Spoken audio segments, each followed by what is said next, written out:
stick with the Christmas tree and the priest one. Let's stick with the ones that could be, the edgier jokes. I like that one. Driving the tank. Hey, I'm driving. Why do I feel like you're going to be chuckling about that for the next 3 days? You're just going to be you're going to be out on one of your walks and just start laughing. Let me just be happy, Chris. No. Let me just be happy. All right. I think we can start. I'm recording. I think I have the settings good to go. I don't know why they got so messed up, but let's do it. Who wants to kick us off? Tyler, go for it. Okay, so today we talk with Suzi Storm. And Suzi, so, you just started off, tell us your story, tell us, like how we met, etc. And maybe we'll hear a couple of Ian's jokes. So I hope we hear a couple of Ian's jokes. That's the new way we have to jump into the podcast. So, I'm Suzi Storm. I met Tyler through Instagram, actually.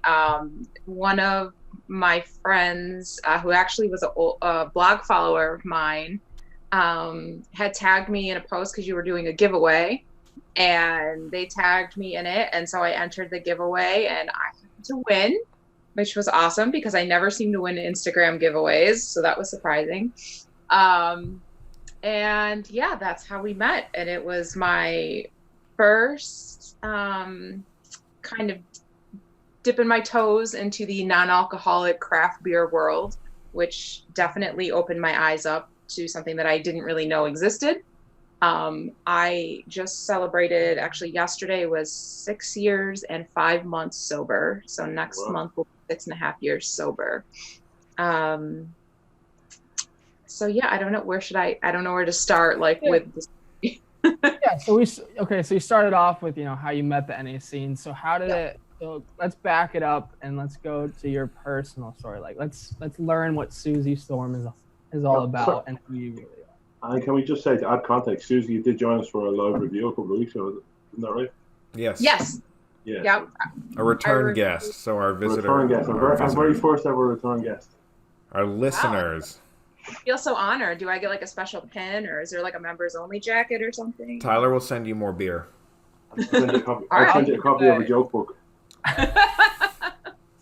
Nice. So I guess you could say that, growing up, I was your typical teenager as far as, like trying to steal liquor from your parents or whatever. You're at a party and somebody brings booze and you're like, ooh, booze, this is risque. And in my early 20s, I didn't really like beer, funny enough. I drank mostly wine and hard liquor, but not like really at an obscene amount, at least I didn't feel like it was.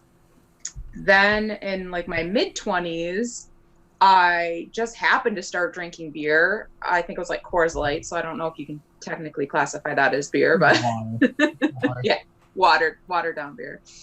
And then my ex-husband and I had started dating, and I had started gaining a lot of weight, and I was drinking a lot, and I finally said, you know what, I've got to lose some of this weight. So I started running, and I lost like 101 pounds total.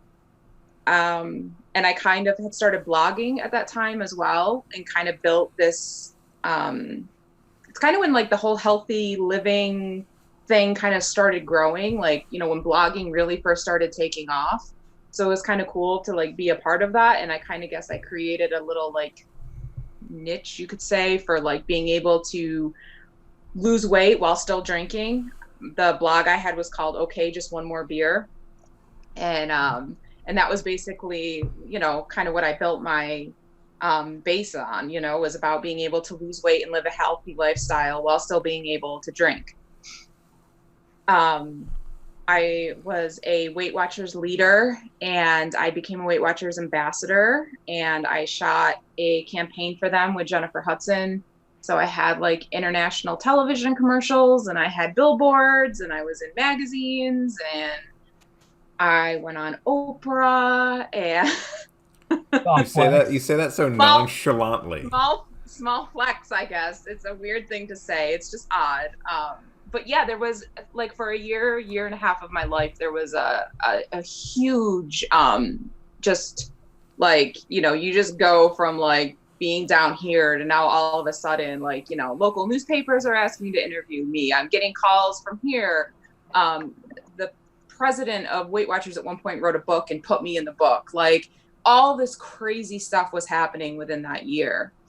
I ran my first marathon. So like just all kinds of stuff happened. And then I got engaged. And I would say right around that time was when The Jennifer. the Jennifer right around that time was when my drinking really started to take off. I was drinking more and more. And then, the campaigns, like, Weight Watchers was switching up their campaigns, and, things were kind of slowing down, and I started gaining weight. I was drinking a minimum, and no exaggeration, probably a minimum of 15 beers a night. So I would go to our local store, Wegmans. I would build a craft 6-pack, which would be just the highest ABV IPAs that you could imagine, because that was my drink of choice. So like pretty much anything like 7% higher, I was all about. I'd come home, I would drink that at night, and then I would drink, my ex-husband was the Coors Light drinker, so we would always have a 30 rack of Coors Light in the fridge. And he would drink the bottom half, and I would drink the top. So I'd drink till about 2, 3 in the morning, pass out, wake up, go to work. And that was my life for a couple of years. I gained all my weight back. I had stopped running. Basically just threw my life pretty much in the shitter, you could say. And then I'm just trying to think. So you went from the highest of highs, and then you just dropped so fast. I'm just trying to think. So like, what caused that? You know what I mean? Like, I'm just trying to think of what. Yeah, it's tough. I mean, I think a lot of it. So Weight Watchers had this thing where, like, when someone would lose a massive amount of weight, they were supposed to have this kind of maintenance period where you were going to kind of be, because 100 pounds, that's no small chunk of weight to lose, I mean, I transformed basically, but like, I didn't have a moment to just be. Like, I didn't have a moment to just sit with myself. They had hired me right away, which I guess was against the rules, first of all, but I didn't know that at the time. They had hired me right away to be a leader and work for them. And then I literally, like, the day that I made what they called lifetime, which was being able to maintain the weight that I'd lost for 6 weeks, like, I then just got thrown into like one thing after another. And it felt like a lot at the time, but at the same time, like, I've always wanted to share my story because I just feel like, could it help somebody else? And I was seeing that. I would get, the letters and then messages that I've received from people still to this day, like, it encourages me. Sometimes I'm like, am I sharing too much? I'm like, I don't want to be that person that's like, ooh, but then, I have a friend, she lives in Germany, and she's been a blog follower of mine forever. And she's now sober because she realized, like, she was in an unhealthy relationship and was drinking way too much. And she's, had lost a lot of weight because she realized her weight was getting out of control. And like, the fact that I got to have, like, I'm not taking credit by any means because I don't deserve that. But the fact that I got to have just a tiny crumb of influence on that is like amazing. But to be doing all of that again, like, in such a short period of time, like you said, Tyler, like, there's this crazy high, and then all of a sudden there's just like, there's nothing, there was like, it was a lot. And then getting engaged on top of it, just was, because I didn't think I would ever get married. It wasn't something that I needed per se. You know, my ex-husband and I at that time, had been together for about 5 years. He had been married before and had sworn he would never get married again. We had talked about it, and it was like, you know, it wasn't a big deal. So then to have that happen, it was a lot in a very short period of time. I couldn't imagine. 'Cause How? I feel like What's the time span by which this happened? How many months or years from start? Probably all within 2 years, probably three. So it took me about a year to lose the 100 pounds. And then that is still when my drinking was good. And then I say good in quotes, but, Yeah.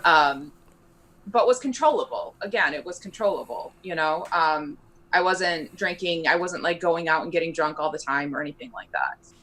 But then it would probably be like two to maybe 3, 2.5, where it was really like excessive, or everything was excessive, and where the weight was coming back on. And I mean, I gained back the weight plus some. I gained like 130 pounds super quick.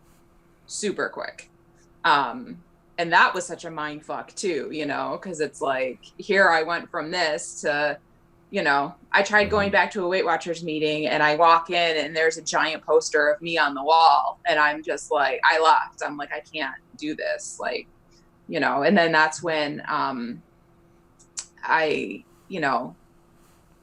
think I started drinking more after that, and it became a little heavier.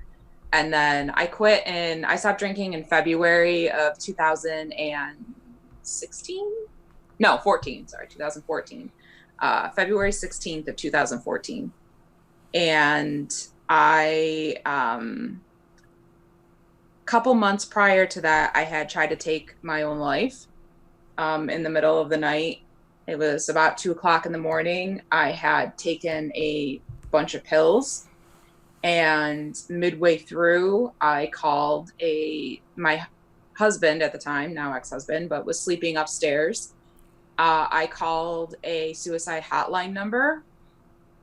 And when I called, I got a busy signal, which I thought was weird, like a weird dial tone. And then I don't remember anything after that. I woke up in the next morning, and my ex-husband had come downstairs and saw everything. And I don't really want to get into like what the reaction stuff was, because I don't want to paint one in a bad picture or absolutely. like that. But anyways, come to find out, I had dialed the number wrong. I don't know what number I had dialed, but I had dialed the number wrong, and that's why I got, you know, the busy or no dial tone signal, whatever it was. But I woke up and I was okay. I was vomiting for a little bit and stuff like that. And that's when I had decided that I needed to make a change. And then I think it was maybe a week or two later was when, I don't know if you guys are familiar with the actor Philip Seymour Hoffman, but I adored him. I loved him. And I had read about his like struggles with alcohol, and he had, you know, drug problems as well, but he died from an overdose, which was just so shocking to me, like so shocking. And that just really hit home for me that like, if I didn't stop, you know, maybe that time that I took the pills and dialed the wrong number, you know, maybe that was a sign that maybe the next time I wouldn't be so lucky, quote unquote. So that's when I got sober, and I didn't know that I was getting sober, to be honest. I kind of just was like, all right, we're going to try this, you know, I'm just going to try not drinking today and see what happens. And then, you know, one day turned into 1 week, turned into 1 month, turned into 1 year. And here we are almost 6.5 years later. And I got all the weight off. I didn't go back to Weight Watchers. I did it all on my own this time, re-lost the weight, and started running again. And I ran 2 more marathons, and, you know, all that good stuff. so many questions I have. What did you do to offset your cravings? Because I feel like you just don't stop. Right? No, like you don't just stop thinking about it. Like you don't. It was so tough. Like I probably, because of the amount that I was drinking. So I'm Irish and Ukrainian. I come from big family of drinkers. My father was an alcoholic. His whole family was an alcoholic. I have alcoholics on both sides of my family. Like, I could drink most men under the table when I was drinking. Like, people I worked with used to joke about that, but it was tough. I probably should have went, and I looked into a rehab center, but at the time, like, I was trying not to let most people know. I was a functioning alcoholic. Some people had tell me now that they knew, but like, I could go to work, I could do things. I wasn't a go out and party and get wasted kind of drunk. I'm gonna sit home and I'm gonna drink myself till I don't feel anything. I'm gonna drink until 3 o'clock in the morning, and then when I pass out, because that's just what I wanted to do. So I should have went into some kind of detox system, because that was tough. It was really, really tough. And when I look back on it, a couple doctors I've spoken to have been like, you could have died, like, without having like the care from it. So you have to be really, really careful with that. And I just basically locked myself in a bedroom for a few days, and I just drank a lot of water. But to help with the cravings after, I still, to this day, and this is how I say, I still have a drinking problem. That doesn't go away, doesn't change. Sparkling waters. Like, I drink, like, not the stevia mix, just a natural sparkling, like Wegmans makes like flavored sparkling waters. And those were the carbonation of it and everything gives me I don't know, but those were just such a key to me. Mm-hmm. And then I think the online community was a huge help too. Excuse me. I had gone to a different couple AA meetings, but personally for me, I couldn't find one that I really connected with. I don't know. Not that I don't believe in the steps, because I do, and I think that they work, and I think AA is so amazing for so many people. Just for me personally, it wasn't something that I could really connect with. So I have a friend in New Jersey, and she's been sober for quite a long time, and she's I call her my spiritual sponsor. She helped me through a lot of it, because she does AA and she believes in it and she does all of that. So she's kind of been a huge help to me. But the online community, there were a lot of, it's grown now, it's huge now, but at the time it wasn't as big, but there were a lot of like message boards and things that you could go on to get help. And that was really helpful to me. Because again, technology is like always there at our fingertips. So it's kind of nice to be able to have that. Yeah, do you think like the Sober Curious movement and the whole NA scene on social media can connect with the sober community? Because I feel like they do go hand in hand to an extent, but I feel like some people lose the separation and that they are different. But so you know what I mean? Yeah, I'm so glad that you mentioned that, because it's kind of weird, because it's just been over the last couple of weeks that so I follow like the hashtag alcohol free on Instagram, and I think I need to unfollow it because like there's a lot of shaming I've seen, like as far as for people who do drink, which here's my thing, like I'm never going to shame someone that wants to drink. If they can drink and drink in a healthy manner, fuck yeah, you know what I mean? Like, have at it. I don't think anyone should be shamed for that. I think there is a fine line. There are people that are like, I quit drinking because of health reasons, or I quit drinking because, I just didn't like the way it made me feel, And then there's a line where you cross that, because I had that at one point. I had a point where I was drinking a lot. It wouldn't be considered healthy, quote unquote. And then there was the point where the disease kicked in, and it became like I needed it to survive. Like I couldn't go a day without drinking. I couldn't stand a day in my own head without that.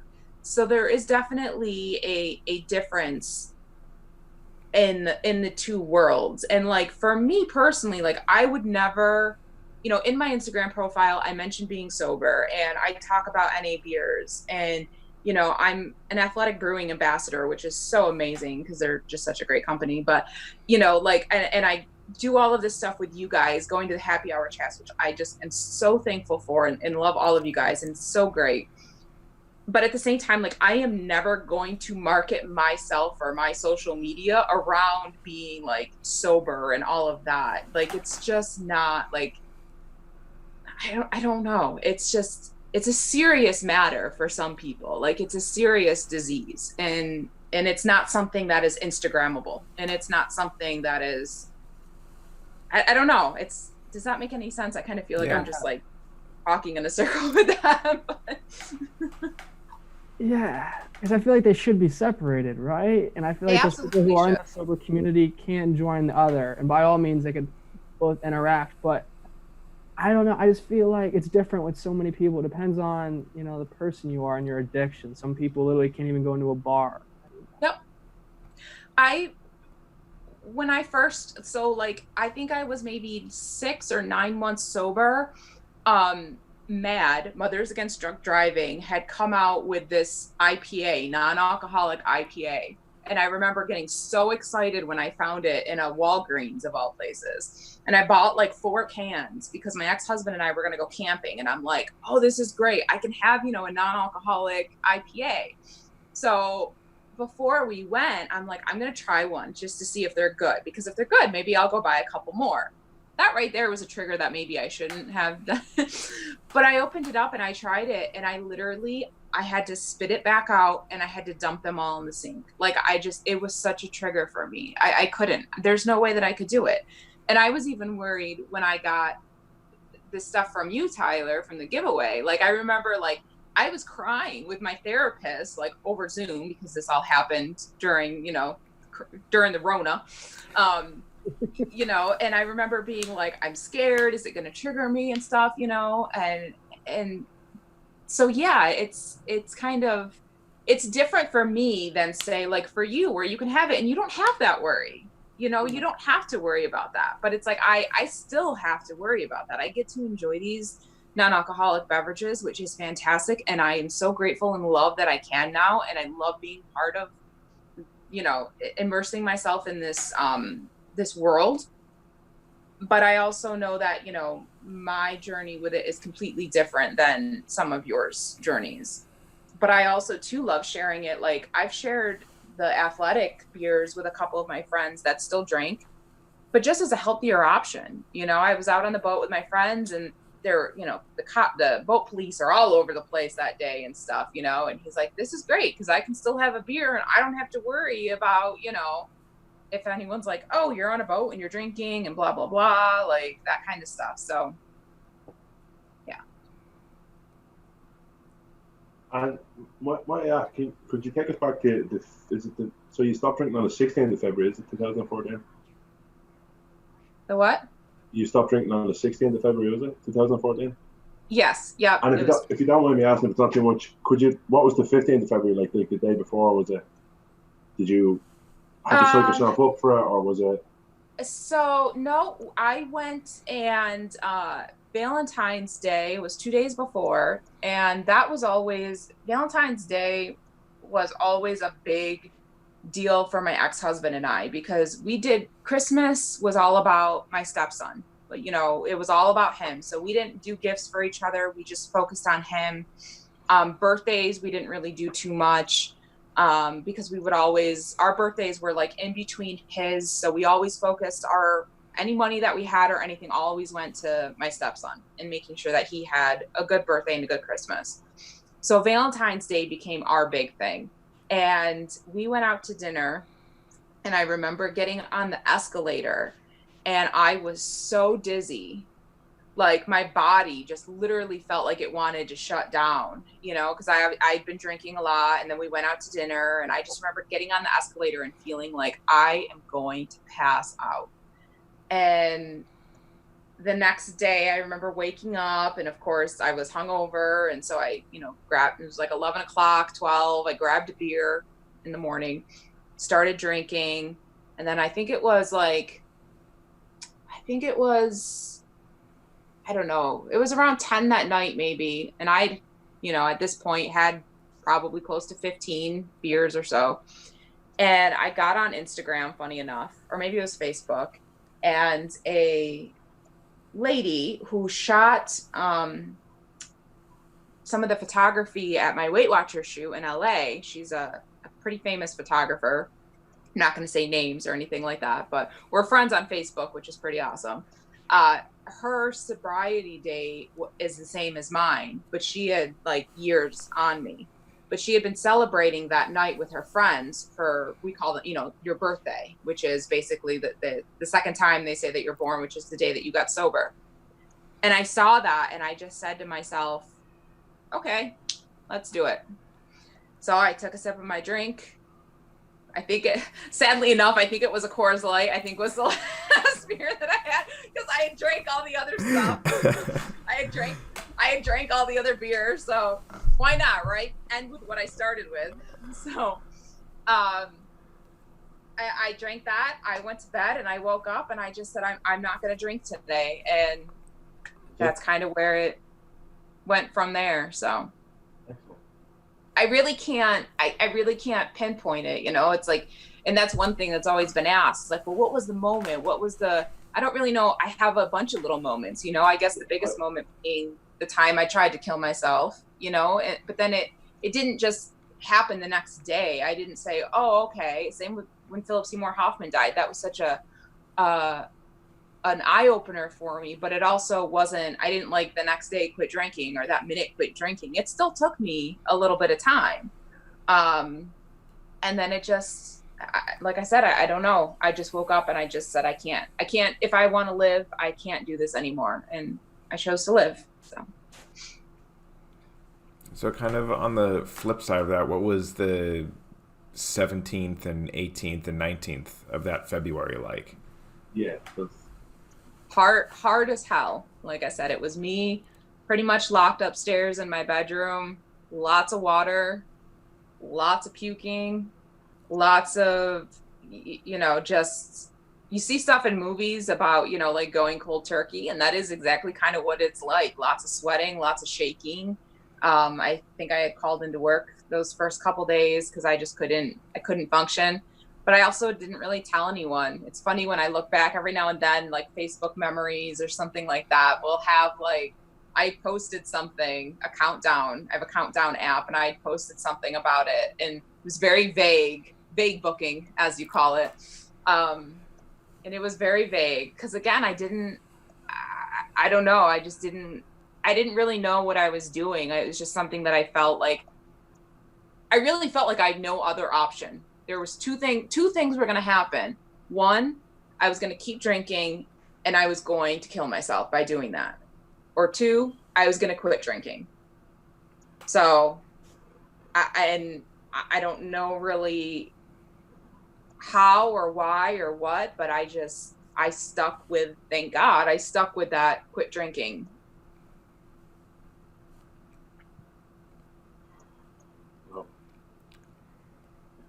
I was like, someone's got to have a question or something. I feel like I'm just in circles here. No, but firstly, I tip my hat to you for doing it that way, and it's a testament to your character, I think, to just be able to go cold turkey, and it says a lot about you as a person. Thanks. Yeah, it's not easy, and again, it's not something that I would definitely recommend. It was very hard to do, and I probably should have been under the guidance of doctors and stuff like that, but it was different. Again, I had not that my ex-husband was very supportive once I quit. He himself drinks a lot and will refer to himself as a functioning alcoholic, but it was tough. I had my stepson. At the time, I had worked with my mom too. So it's like, I felt like I had to really be careful with everything. And I was in a place financially too, where it's like, I couldn't afford to go off to a rehab for 30 days. I couldn't afford to take 30 days off of work and go do that. So I had to, I guess I just kind of had to do what I had to do, or what I felt like was the only thing I could do at that time. So. And did you feel like that you were the only one that could help you and no one else could really help you? Oh, absolutely. Yeah. Yeah, well, 100%, 100%. And I think, you have to be the one that wants to make that change, no matter what anyone else says or anything like that. Like it has to be you. And again, like I can't tell you what to do to make yourself get to that point. You just kind of, it just happens, I think. And unfortunately, it doesn't happen for everyone, And for the longevity of it, do you think you need someone else? Or you need support for longevity? Yeah, I think you need support. I definitely do. Whether it's, through, again, AA, or whether it's through the online community, again, I wasn't bashing Instagram earlier because, like I said, I follow a lot of sobriety accounts that are tremendously inspiring and helpful. And, to say that I don't struggle still would be a complete lie. I do. And so there are days when I, go to those sites and look at their pages to find inspiration and stuff. And that definitely is helpful. So yeah, I think, again, you're the only one who can decide, yes, I'm going to quit. I am, I'm not going to drink. And you're really the only one that can decide what way is the best way for you. Like I said, when I first started, I couldn't touch NA stuff. I couldn't touch it, even though I had beer still in my house. So that was a challenge all in of its own, because it's not like my ex-husband stopped drinking at home. So, but I couldn't even, like, I couldn't drink the NA stuff. But I know a guy, I have a friend who the only way he stayed sober is by drinking the NA beverages, because that helps him. So everyone's journey is different. Everyone's story is different. Yeah. And can you get into that? So do you, like, with your friend, so in order for your friend to be sober, is he right? Yeah. He needs to drink NAs. Do you think there's anything wrong with that? Because I'm thinking, so with like drinking in general, so I feel like most people drink for a reason, like something caused them to keep on drinking. So like that's the problem. And obviously the drinking then becomes another problem. But say if you never solve that, pre-problem, what caused you to drink, and if you drink NAs and you still have that problem, do you think there's still something wrong in there, right? Because you're still having maybe just your response to anxiety is, hey, I need to drink an NA. And how to maybe not promote it like that and how to change that, right?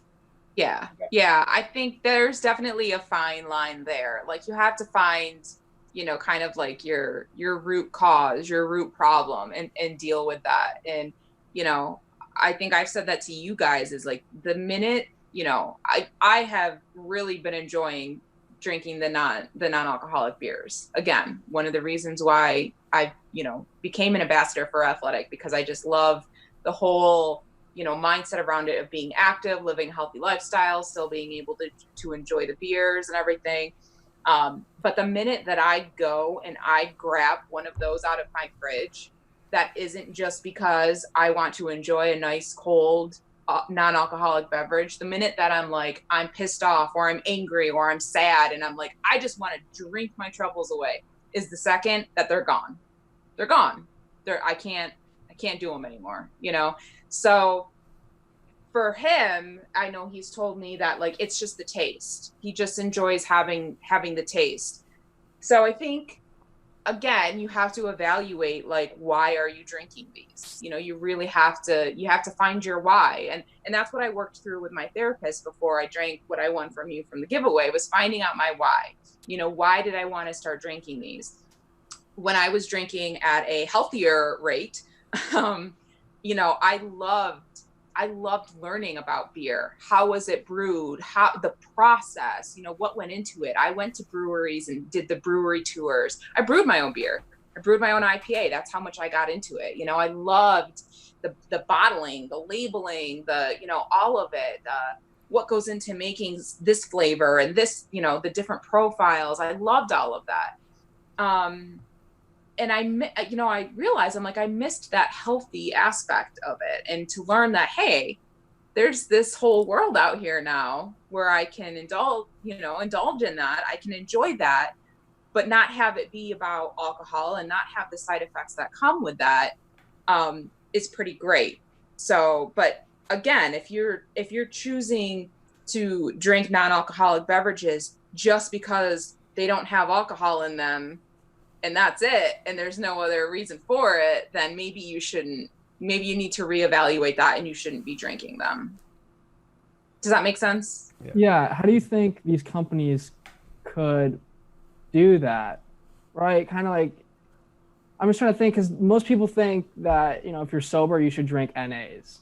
Or, like how can you describe that fine line to your customers or to the market in general, or like on social media? Like, people don't understand, why you should drink one and why you shouldn't. And how do you think you could do that? Or should you not do that? Like, how do you think that could happen? Like, how could... I mean, I think that, at least from my aspect, if you were going to be promoting and trying to market with it, you'd want to be careful that you don't close off your audience. You want to market to those that maybe just want to live a healthier lifestyle, those that don't want to consume alcohol, those that, with those that shouldn't, there's the whole drink responsibly slogan. And I think that kind of goes for, it kind of goes for anything, really, is that you should drink responsibly. And you can kind of play up on that, you should drink water responsibly. I think I've told you guys before, I've gotten yelled at by my doctor for drinking too much water. Like, literally too much water. Yeah. I made a drug test inconclusive one time. My boss died with laughter because he knows I don't touch anything. I don't, nothing. It was inconclusive. They were like, your urine was just straight water. Don't drink so much. So yeah, I guess, that's one of the things that I love about, and again, I'm not just saying this because I'm an ambassador, but it's one of the things that I love about Athletic is the way that they've marketed it, because it's really, you hear the story of the founder and, his journey, but then his father's journey and kind of, their story of alcoholism, but not having alcoholism and in the different sides of it. And in that,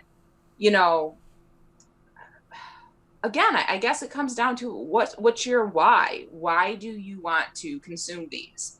And if it's for taste and if it's for, the atmosphere, I love being able to go, now since I can't run at the moment, it's bike riding. I love being able to go for a long bike ride and then afterwards on these hot days, crack open an Upside Down outside of my porch while I cool down. And I just love that. It's great. It makes me feel like my workout's been complete and, it's cooling on, again, like I said, a hot summer day right now. And I don't know. So there's so many different ways that you can do that. But really, again, focusing on your why is really important.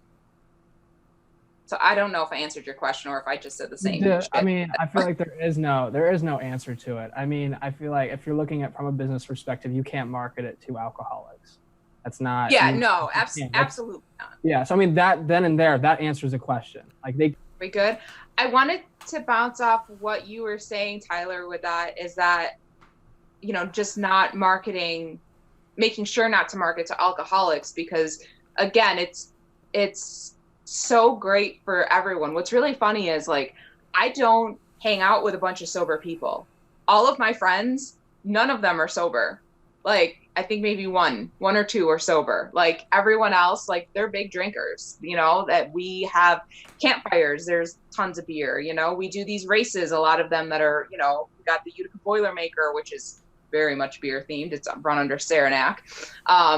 It's all this stuff. So all the people that I have surrounded myself with since I quit drinking is a bunch of drinkers, which is kind of weird, but they're the most supportive people. And they're so, I have some friends that without them, I don't think I could be where I am today. And it's been really fun being able to bring these non-alcoholic beverages to them and seeing their reactions, them saying wow, this is a great choice. This would be great for me to have, maybe after at a restaurant, when I might have to drive, or again, with Upside Down or with the Run Wild, this is 50 calories. This is 70 calories. What? So it's, again, it's pretty, it's great that these can work for so many different people. And yeah. That's awesome. It's I, not going to okay, I was gonna like if so those who are sober right now, like what advice would you give them if they wanted to get in NAs? Like before they do it, like should they consult someone? I would definitely again question your why. Question, why do you want to drink a non-alcoholic beverage? What is the reasoning for it? I am a big supporter of therapy for, not even if you're sober or not sober. I just think therapy is great for anyone, even if you don't have issues. I just think an outsider's perspective sometimes is fantastic. But especially if you are someone who is, dealing with sobriety and you want to dip your toes into this, I would definitely, again, think that talking to somebody about it and really knowing your why is important, and making sure that you're not just drinking these to, again, like you said, cover up what's really the issue with it. Because there's that whole placebo effect. I don't know if people, know about that or not, but there's the whole placebo effect. And I think sometimes, you can kind of trick yourself into saying like, oh, this is healthy because it doesn't have alcohol in it. But then you're drinking so much of it, maybe, or what, it's kind of, again, you're just covering that wound. I kind of, when I quit drinking, I think it was that first summer, I used to smoke when I was younger, on and off, for years. And during that summer, I started smoking clove cigarettes. I pulled out that inner goth girl in me and chose the clove cigarettes. But I told myself, well, they're not real cigarettes, so it's fine. Like, it's good. I'm not a smoker again, and I'm not drinking. So what would happen was, my ex-husband would be outside cooking, like on the grill, and normally we'd be drinking beers together. So instead of drinking beers, I decided to smoke a clove cigarette. Well, next thing I know, I'm buying a pack of clove cigarettes every week. So I quickly had to be like, okay, Suzie, you're literally just covering up one addiction for the next, with this. So then I had to quit those altogether, and I haven't touched anything since.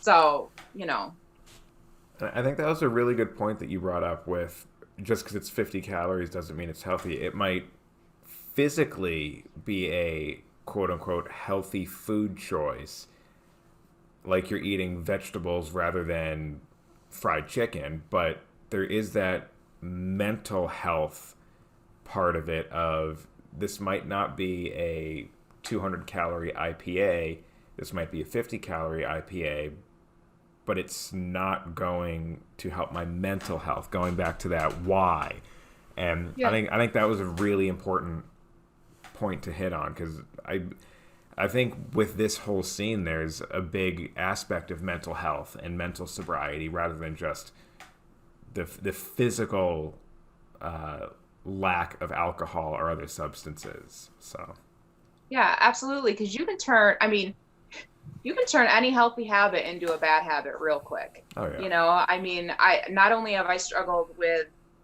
alcoholism, but I've also struggled with, food addiction and that issue, obviously. Like, I've lost over 100 pounds twice. Like, I have not been very kind to my body. But you can do the same thing with exercise. You can start abusing exercise and working out constantly and doing all of that, because again, you're just trying to kind of cover up one thing for another. And that's where, again, I'm a therapy and all of that becomes really good. And sometimes just immersing yourself in stuff too much kind of blinds you from your own issues. Again, it's why I think I need to kind of step back from some of like the hashtag alcohol free stuff, because some of it, I've seen so many like alcohol is evil, and alcohol is not evil. Your brain is evil. Alcohol did not make me an alcoholic. I made myself an alcoholic. You know what I mean? Like it doesn't, if alcohol was that bad, everyone would be an alcoholic. Again, I'm not saying it's great. It does obviously have its things, but it's you are the problem. I was the problem, And let's And do you- elaborate on that. So that's what I find Yeah. so interesting is, so, I mean, your brain changes. And first of all, everyone's brain reacts to things differently. I mean, me, I come from plenty of addiction. I mean, what stops me from being addicted is because I understand my brain and how it works.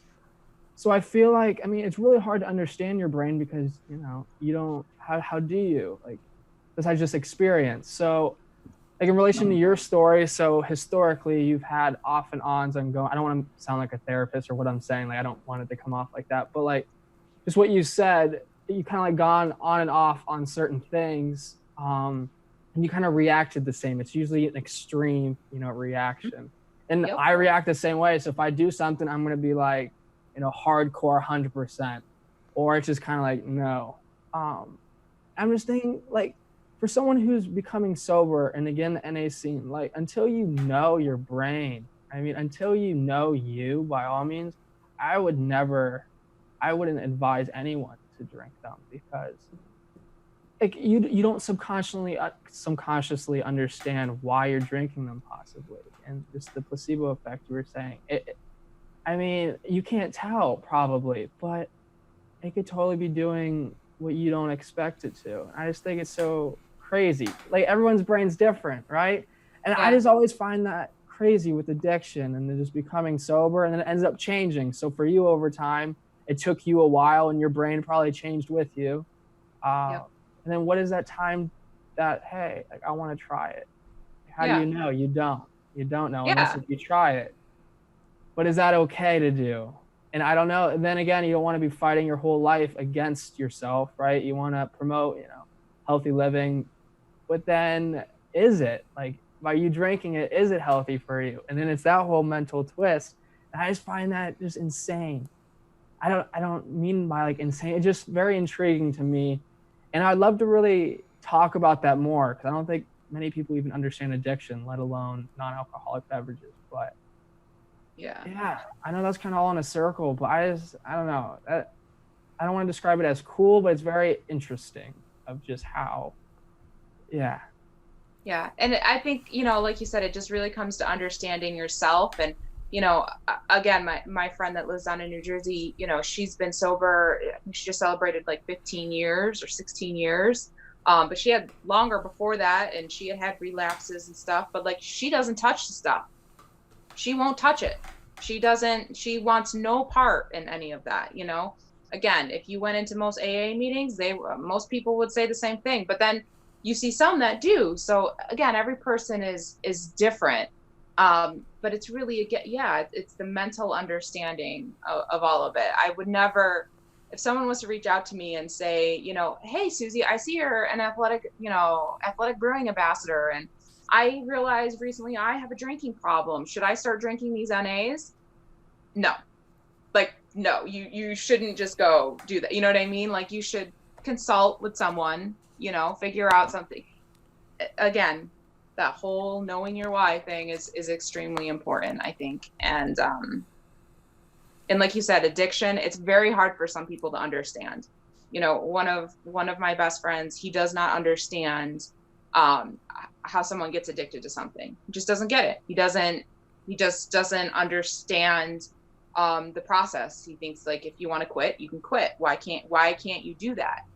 And that's true. Some people think that, because some people don't have to worry about that. Just like some people don't have to worry about their weight. You know, some people don't have to worry about, you know, spending too much money because they're great savers where others aren't, you know, like, so I think, yeah, it's different. It's different for everyone. And I am kind of the same with you when it comes to, like, you know, when I get really excited about something, I get really excited and I'm all the way in, you know, I'm all in, as they say.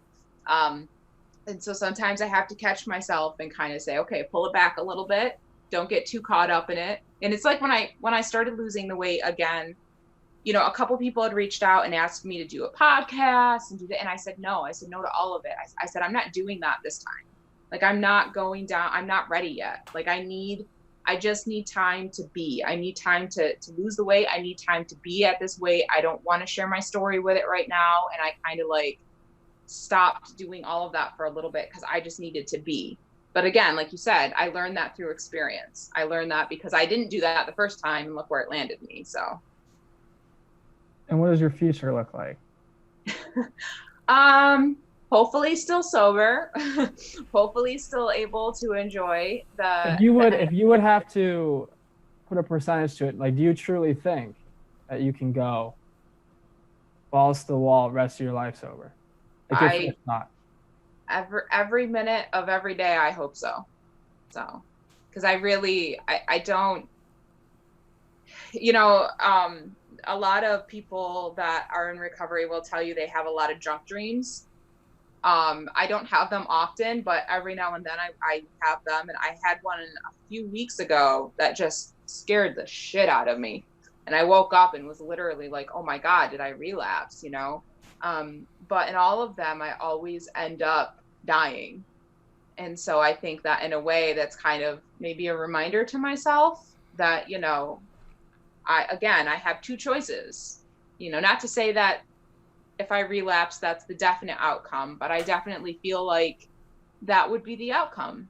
And so that's kind of one of the things that keeps me, on track. So hopefully I can stay sober, and hopefully I can stay, in control of my weight and being healthy and active, and hoping to, inspire others in any kind of way, Like I said, I keep referring to my ex-husband because I did go through a divorce, and I know I talked about it a little bit in a different interview that, that was really tough. And I think getting sober made me face kind of the realities of what was getting me there in the first place. Because obviously it wasn't just the going from the highs of, the commercials and photo shoots and all of that to that. There was a lot of other stuff too. So. And I think probably what one of the hardest things would be is that constant battle, right? Because you always feel like you're at war with your own self. So yeah. Do you think the overall ultimate, you winning would be if you could drink a beer and be okay? If you can make alcohol not seem like the enemy. I'm not saying you really are doing that, because I know obviously the issues prior to you drinking, like the reasons for you drinking, were the enemy. But like not looking at alcohol as an issue. Because I'm thinking, you can only do a war so long. And if you keep on trying to fight it, there are times like you have a higher chance of probably falling. So if you have some way of like a way of like becoming friends with it. I think that's kind of like, some people have said, when they have so many years of sobriety, like you just don't even really think about it. It kind of becomes second nature. And I have moments where it definitely is like that.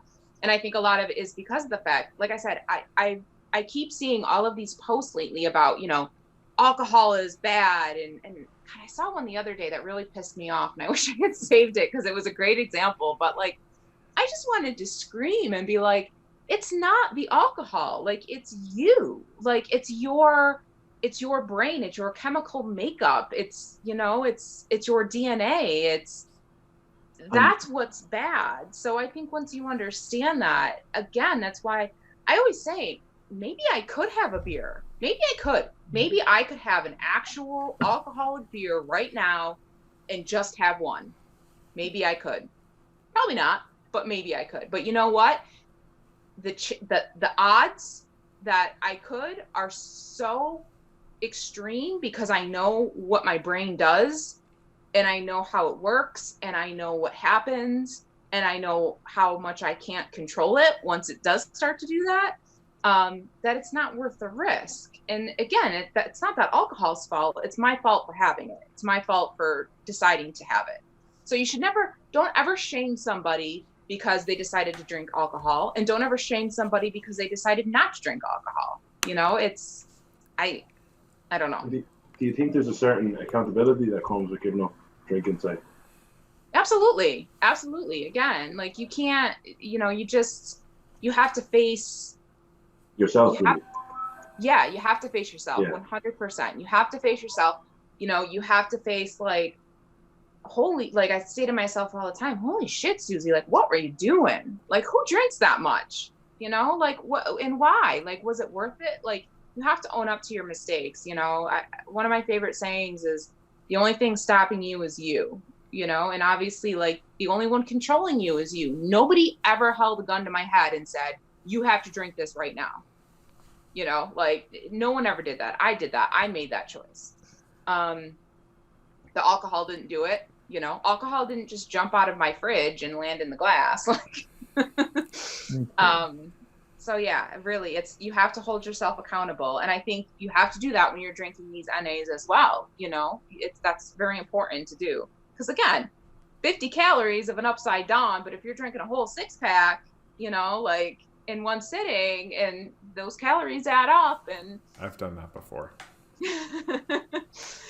So it's, again, you really have to remember your why. I know I keep saying that, but remember your why, hold yourself accountable, and just surround yourself again with others that, I don't know, just support you. And it doesn't, again, they don't need to be drinking non-alcoholic stuff to support you. Just supporting you makes a huge difference. And how could people at a younger age learn about themselves and their brain? Because I'm trying to think. So I feel like, at least me personally, I grew up, and at least school-wise, I mean, you'd think it'd start from the school, well, parenting as well, but it always makes it seem like that alcohol is the problem. Like no one ever really told me that, I should learn about maybe my family history and how my brain works. And then me just being a kid, like I don't even understand what anything's going on. So like how could that happen? And I'm thinking, so like what is like AA doing? Like, are they trying to stop like addiction? And what does that mean? Does that mean, hey, just screw alcohol, like make them seem like the enemy? Or is it more so, hey, like your brain needs to be, you need to learn your brain? Is that the problem? Is that what these people, like these organizations, are doing? Because I've never followed them. I don't know what it is. Like, are they going towards the right problem, I guess? Yeah. One of the reasons why I couldn't connect with AA was, I'm a spiritual person. I was raised Catholic. I don't follow Catholicism anymore, but again, I am a very spiritual person. But I really, their whole thing is that the higher power owns your sobriety and stuff. Fuck you. No, you don't. I own my sobriety. Yeah.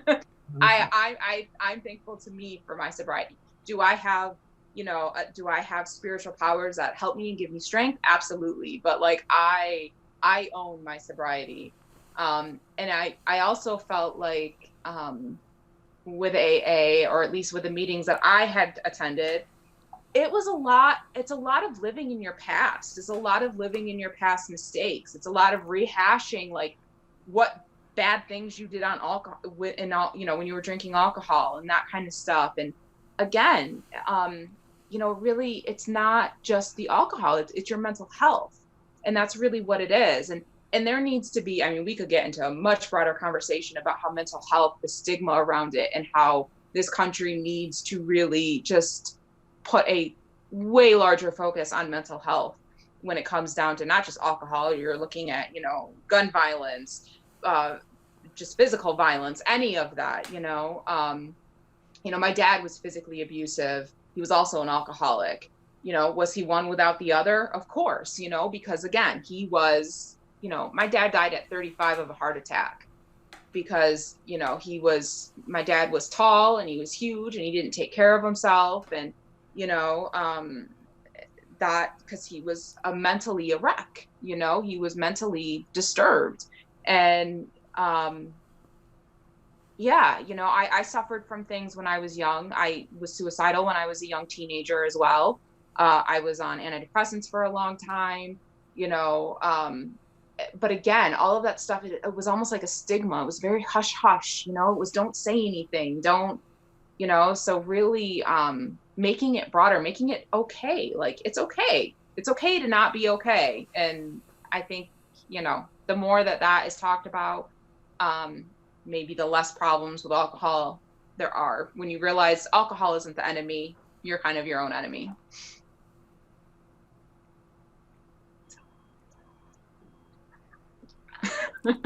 I'm smiling because gosh, I feel like everyone's like their own best therapist, but everyone has to go through the shit in order to, learn it. Right. Yeah. can't Do you always think predict it, you know. I think everyone is different, though, as you were saying. I think like AA could be a lifeline for somebody, and non-alcoholic brews could be a lifeline for somebody that could say something bring themselves to death potentially. So I think we just for the sake of our listeners, I don't think we'll rag off on either of them, you know, that kind of way. Yeah, absolutely. I would always, so people do still to this day reach out to me and ask, and I always tell them first, you know, I send them the link, check out an AA meeting near you, you know, because again, like it's a great tool. It's been around for a very long time and it helps millions of people. If it didn't work, it wouldn't still be around the way that it is. But again, it's not for everybody in the same way that just the online community isn't for everybody. Some people need that kind of, you know, they need the meetings and they need the steps and they need all of that. So it's definitely different for everybody. And you know, again, there's no right or wrong way. There's no right or wrong way whatever to go. works for you, kind of thing. Yeah. And just on a more positive note, what positive changes have you noticed in your life since giving up alcohol? Obviously, you said about losing weight again, Yeah. marathons, brand ambassador. Do you want to finish it out on a lighter note? Yeah. I know this is going to be a really depressing episode. This is going to be Wow, it's okay, no problem. But it's important to talk about this part. Like, non-alcoholic drinks are not all sunshine and butterfly. So I think this is a really great episode. But I'll let you go to that. Yeah. I mean, without a doubt, quitting drinking has been the best decision I've ever made in my life. I wouldn't have the life I have today, you know. Like I said, unfortunately, I did go through the divorce, which, you know, was on my call. When I quit drinking, I wanted to start living. I didn't want to live before, you know, I didn't really want to do anything. I sat on the couch and watched TV all day, every day, you know, and now I want to go out. I want to hike. I want to kayak. I want to explore. I want to see different things. I want to experience new places.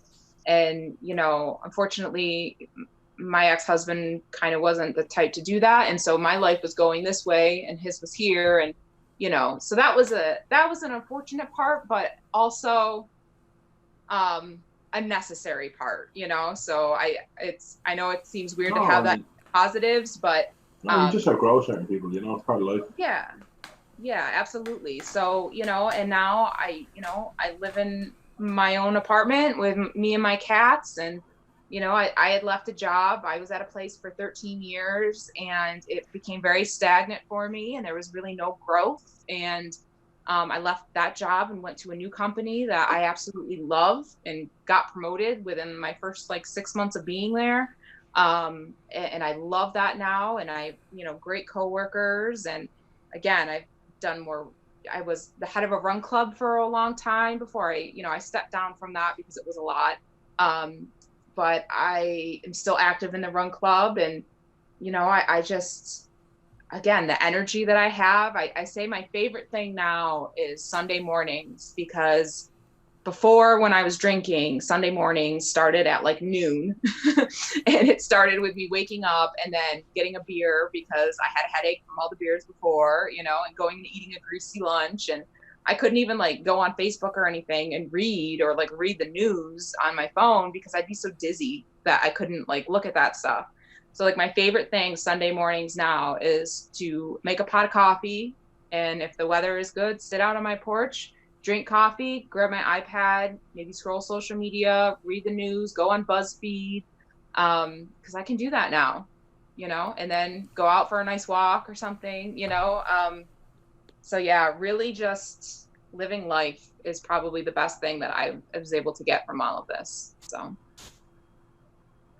And to go back to my question earlier, what is your future? What are your goals here? I'm really intrigued with that. I've always wanted to ask you that because I feel like you've been very ungoal oriented and very goal oriented. I feel like the goal oriented times were the best times in your life. So how are you going to prolong that? How do you see yourself in 20 years? You're asking at kind of a weird time in my life. I don't know. I'm in a little bit of a standstill, you know, right now. I've spent the last couple of years being single and really just exploring, you know, single life and doing things on my own. And that's been really great. And it's, I'll be 37 this year. I had to think how old I am. I'll be 37 this year. So it's, I don't know, I realize I'm still pretty young and I still have a lot that I can look forward to. And just, I don't know. I guess I'm trying to figure this out as I go along. So, I've been getting into, again, I suffered a knee injury in the beginning of this Corona thing. So I've been biking a lot and I've been doing strength training. And that's been really fun. I've really loved doing this. So like, I've really been working on just different activities and stuff like that. And so that's been really nice. So I guess that's kind of a good goal, is to maybe, kind of see where my body is going to take me this time around. I don't know. Yeah, that's a weird, I don't know. I don't have a good way to answer that, I guess. I think that's the best way to answer it, right? Like, yeah, I'm just kind of, taking it day by day and seeing, and again, I think it's hard to answer that right now because of the state of the world is just insane right now. Nobody knows what they're going to be doing 6 months from now. Yeah, it's just crazy. Like, I would love to talk about work goals and what I want to do there professionally, but it's so hard right now because, of how everything is, so, it's, again, I'd love to talk about relationship goals and being able to get into like a healthy, stable relationship again. I hope that happens, but again, with the Rona, it's kind of hard to like get out there and meet people too. So, yeah, I want to meditate more. There we go. That's something I'm trying to work on. I'm going to meditate. There's a question, if you don't mind me asking. Do you think not drinking makes it more difficult to meet people and say date and stuff like that? Just because alcohol is kind of a social lubricant, and generally people meet people at clubs or bars. Yeah, it's definitely a little bit more difficult, which is why I've had to like kind of resort to the apps, which I fucking hate so much. They're terrible. They are absolutely terrible. Bad. They're so bad. But it's hard. It's hard to meet people. And I can sit at Starbucks and look at every cute guy that walks in and then look at his girlfriend or boyfriend walking after him and only cry for so long. So yeah, it's hard, but I'm always upfront about that. I will say that. Like, it's even in my profile that, I'm sober. I don't care if they drink. That doesn't bother me. That's not a deal breaker for me. But they have to understand that I don't, and they have to be okay with that. So, and some are and some aren't. So, yeah, but it definitely does make it a little bit of a challenge because I, for the most part, I can go to bars. Sometimes if I'm not in the right mental state, I decide to just stay home. But sometimes if like my friend's band's playing out, I'll go watch them. And I've been approached a couple times, and you can kind of tell, because being sober, you can tell when someone's not. So you're just like, oh God, like, here we go. Kind of, yeah, it's a little bit of you're like, oh, hey, Jesus, honey, what's your sign? Yeah, it's like the exit sign right over there. Yeah. Deuces. Yeah, exactly. So, it kind of, it's a little bit of a screener, I guess you could say. I feel like it's going to end up becoming, easy for you to find someone. Because as long as, it seems like you're doing what you enjoy for the most part. Like, you're doing things that make you happy. So as long as that attraction's, going forward, I feel like.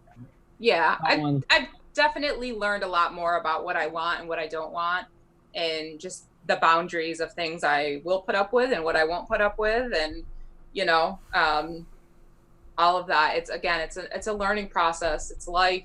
It's not something you could be taught, it's just something you have to experience. I never thought in a million years I'd be divorced and all of that, but, obviously never the outcome. You don't get married to get divorced, but it was a life lesson for sure. And it taught me so many things, and whatever the future brings, whether it's another marriage or not another marriage or just a partnership or whatever, I'm excited. I'm excited for the future. And if I was drinking, I definitely would not be. To conclude this, do you have any final words you'd like to say to anyone that's sober, that's listening to this, or someone getting in the NA industry or market? I guess just, it's really gonna just, they can play a drinking game for every time I say, know your why. A but do sober it with an drinking NA. game. Do it. Okay. Yeah, sober drinking game. Yeah, I guess I would say that again. Know your why. And for those, the NA, people that are marketing and getting out there, the brewers, really just keep everyone in mind and when you're marketing this, and yeah, I don't know. I don't got anything really. Yeah. Great. I mean you go, Chris. I was just gonna start to finish it off. So if you have any, I was gonna say, I mean, to go with the why, I mean, like honestly, like I thank you personally because you are the reason why I am so in love with this whole scene and why I do what I do. Because I didn't realize when I sent you that stuff that I was gonna make an impact by all means at any point, and it kind of just helped me figure out that I do enjoy what I do, and I'm gonna continue that to make that impact on others. And I think you currently do the same thing, whether you know it or not, to the magnitude, but by all means, you affect people in a positive way. Well, that's awesome. Thank you. I appreciate that so much. And again, like I'm thankful to you because without that, again, that I didn't even really know that this stuff existed like it does, or that it was around here. And it was great. It's great to be able to enjoy, like I said, the process and all of that, and just the people, doing the NA happy hours on Fridays and Sundays. I know it kind of happened because of the whole, Corona and all of this, and it's all virtual, but it's been so tremendously helpful.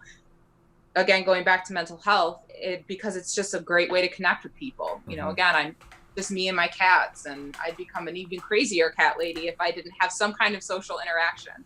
So being able to do that and cracking open an ice cold NA craft beverage on a Friday afternoon, or in Ian's case, late Friday night,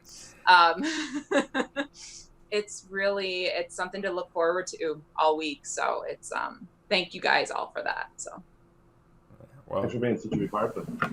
Yeah, definitely. It's having you in the happy hours has been awesome, and I really want to thank you for sharing your story with us. I know it couldn't have been easy for you to share that, or even especially live through it.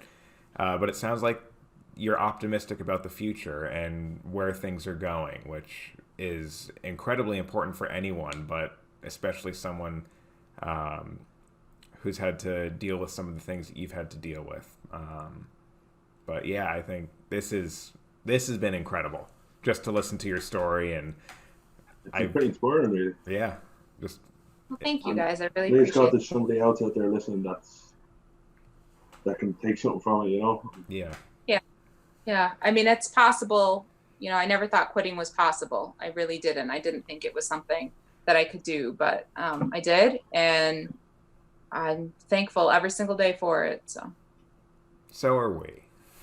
Aw. Do you mind if I just take a photo just for the Instagram story? Yeah. And we need a joke. Ian, we're ending on a joke. Yeah, we need a joke. We're gonna end on a joke first, right? Let's see. We pick a random. Susie, pick a number between 1 and 526. 42. 42, right? We got the page 42. The meaning Mario of Rivera, just so you guys know, Mario Rivera's number 42. I was gonna say the meaning of life, the universe, and everything from Hitchhiker's Guide to the Galaxy. All right, here's one. The second one down the page, right? A nice one-liner, right? When's your birthday? 9th of December. Which year? Every year. For Christ's sake. Can we read that Christmas one before? Because that one, Probably, yeah. Okay, I'll go again.